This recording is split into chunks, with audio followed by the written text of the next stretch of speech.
A problem the likes we have never seen. That's how President Trump describes the opioid crisis. Well, today the president officially declared the opioid problem a national emergency. New at 10, Tom Durian found out what addiction specialists are wanting to see from the government. Tom.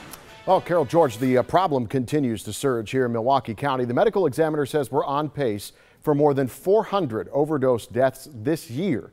Now many are hoping that this declaration from the president will send funding their way. The opioid crisis is an emergency, and I'm saying officially right now it is an emergency. The president's comments come just 2 days after he said the U.S. would win the fight against opioids, but stopped short of declaring it an emergency and committing any resources.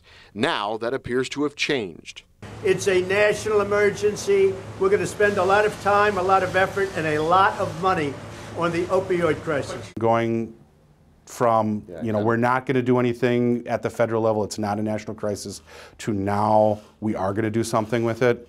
That's really hopeful that we're going to see some good things coming from this. Addiction specialist Michael Nicholson says there has never been a drug epidemic of this size, and the resources to fight it just aren't enough. Funding is definitely a challenge. I think the stigma of addiction is the other one, being willing to come out and talk about it. And while it's unclear just how much money the emergency declaration will make available, Nicholson says, we're grateful that our national legislators are recognizing this crisis and taking a stand and hopefully providing more access to funds to all treatment providers.